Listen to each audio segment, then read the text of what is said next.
Hello, it's Jim Hutchins for the Jerusalem Connection Spot Report for this week. I think most of us are aware that the Middle East is in turmoil. There's an explosion that is taking place there at every turn. Syria's lost some 80,000 people as a result of the revolution that's taking place there.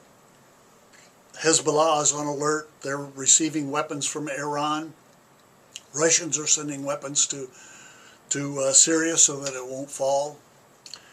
And as usual, the Arabs are making braggadocio statements about what they're going to do, especially when it relates to Israel. Israel hasn't done that in the past, as far as I can see.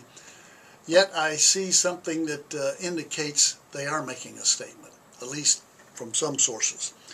Former military intelligence head Major General Amos Yadlin said this: "There is pressure on Bashar Assad to respond to recent Israeli airstrikes in Syria. But he will be finished. He will be finished if he starts a war." And there is something I think Assad will avoid at all costs, and that is to be dragged into a war with Israel. And yet at the same time, Syria has aimed its considerable ballistic missile arsenal at Israel's heavily populated greater Tel Aviv. According to the report, the regime of embattled Syrian dictator Bashar Assad will launch the missiles at Israel should the Jewish state carry out one more aerial strike on Syria. And as you might expect, Russia has upped the ante. Russia's sale of S-300 advanced missile systems to Syria, which Russia has indicated it will go ahead with despite Israeli pressure to drop the deal. This is one of the most advanced systems, defense systems, with a long range of about 200 kilometers.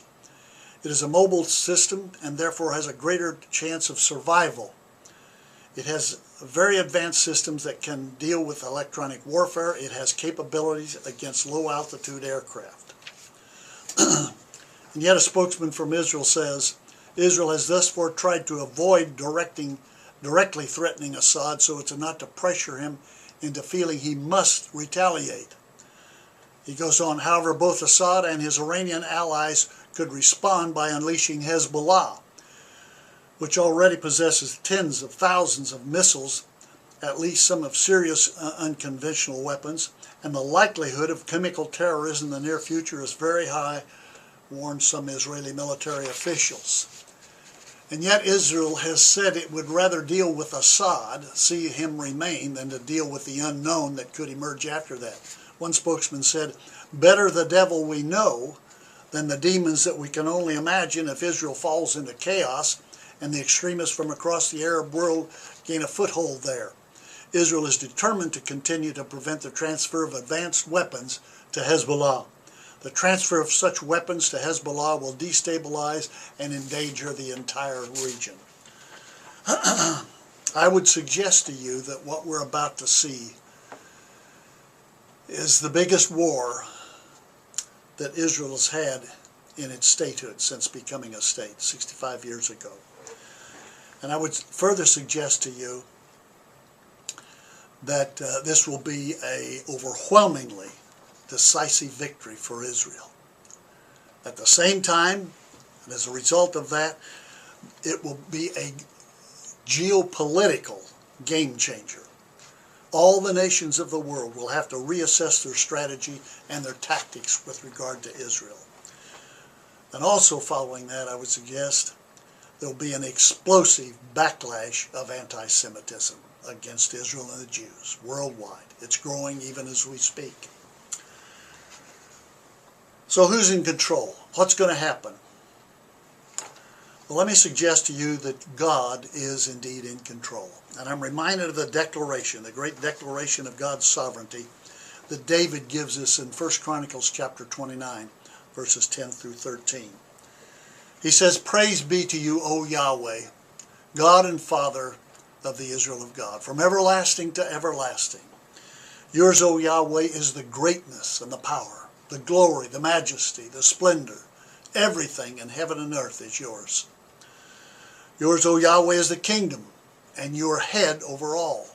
wealth and honor come from you. And you're the ruler of all things. The ruler of all things. In your hands are strength and power to exalt and to give strength to all. And now, our God, we give you thanks and we praise your glorious name. Hallelujah. Hallelujah. Whatever the future holds for Israel, the Jews, for us in the United States, be assured of this, that God, our God, the God of Israel, is in absolute and total control. Nothing happens that God doesn't sovereignly allow. Hallelujah. Till next week, Od Ki Yavo Shiloh, until Messiah comes, Yivareka Yahweh. God bless.